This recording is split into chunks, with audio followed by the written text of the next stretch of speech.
Girl Get Up. I'm your host, Jaira. For our newbies, welcome. Girl Get Up is a platform designed to educate, empower, and inspire women in the urban community. Today we have a lovely guest by the name of Amy. She's an activist. Not only is she giving back and empowering, she's standing up for all of us in all genres, generations, everything. Prison reform, Black Lives Matter, but here she is, the beautiful Amy. Thank you. So, Amy, introduce yourself to our viewers. Okay, so my name is Amy Jones, and it's wild because usually people use my first name and my last name when they talk to me. They even be like, "Oh, hey, Amy Jones," and I'm like, oh, "Yeah, yes."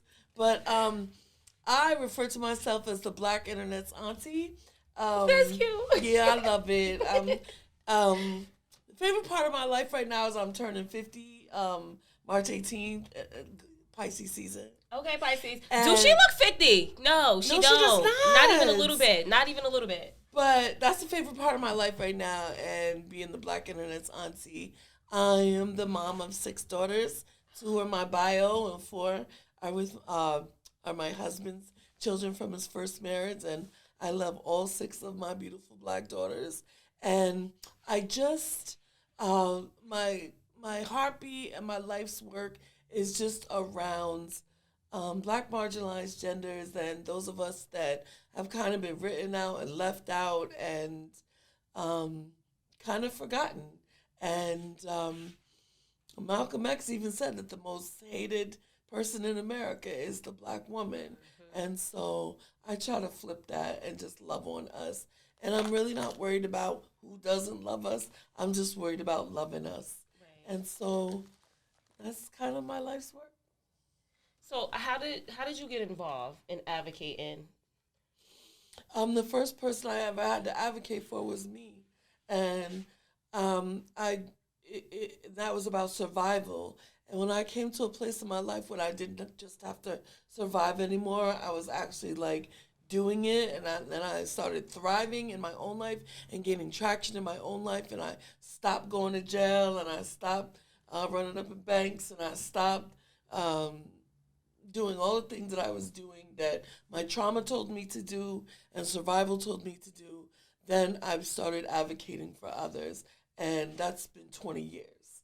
And a 20-year body of work that just explodes like now on the internet. Like we didn't have the internet. So I did my work quietly and anonymously. But with the internet, they begin to capture things and you begin to have like make a digital footprint. And that's all that's happened with me is that, I started to do, people started to hear my name talking about bail reform, mass incarceration, because I was in and out of federal prison and county jail and those things for almost 15 years of my life.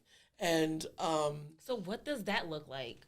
Like, it looks like once you get involved in the system and like prison should be a deterrent, but once you've survived prison, you're not scared because I can do this.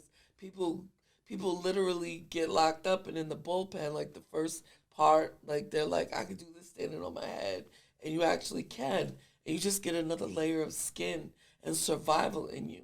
So that's why I'm not scared of anything. I'm not afraid of anything. I face down guns. I face down the barrel of guns. I face down prison. The worst pain in my life was being separated from my children, and the trauma that I knew I was causing them. So I think that's why I do my work fearlessly and unapologetically. But there are a lot of people that came before me whose shoulders I stand on, and people who I, stand neck and neck with, people that I'm behind, people that I'm in front of, and I'm very cognizant that I don't do this by myself. wow, that is amazing. So for our viewers, because we know there's women in our community that's been incarcerated. My sister's being one. She's been in and out of like DOC since I can remember, and I'm the baby. But like, how is that transition? Because I personally, from the outside looking in, it looks hard. Like the transition from prison life to being home now, being a mom. It's almost like being a new parent in a sort. Like, what does that look like for our viewers that's going through that or that's going to be going through that soon, that have a relative where you can give them some like pointers, some tips? Take all the help that is offered to you.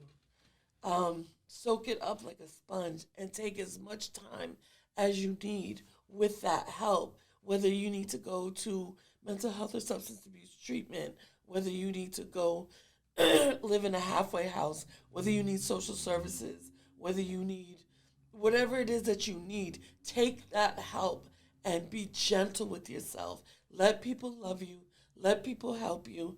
Get on your feet. You don't have to do it by yourself. Just because you're told, it's called rugged individualism, where you're told, I can do it, you got to do it. Pull yourself up by the bootstraps. That's a lie. That's a lie from the pit of hell. You have to be able to allow people to help you and be gentle enough with yourself to let other genuine people help you. Is everyone genuine? No. Have I always been genuine? No. Are you going to be genuine every day of your life? No.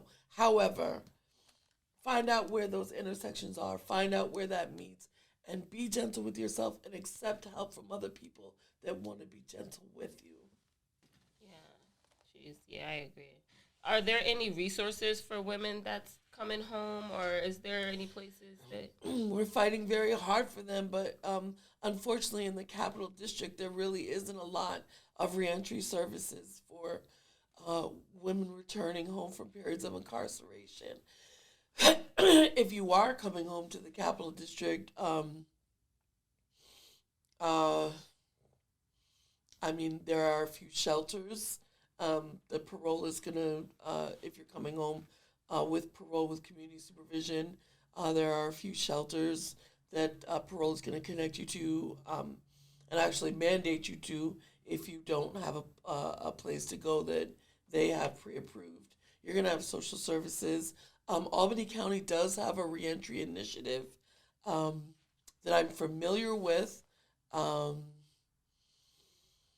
it's kind of bare bones. It really is bare bones, and we need more eyes on it. We need more legislation because the legislation moves the money. And unfortunately, people forget women. Yeah, because it's like you got us locked in cages and out into the real world. There's no mental health treatment, no services. Like, right. There's definitely need to be a middle ground. Like, it shouldn't just be here, go. Also, people don't visit women in prison because women in prison are usually moms. And so the family already has the burden of the moms. And so if there are limited resources, I don't want to assume, but a lot of times there are limited resources. They can't stretch those resources farther and bring the kids up to see the mom and make sure the mom have those packages. Make sure the moms have money, mail, phone, money for the phone and all those things.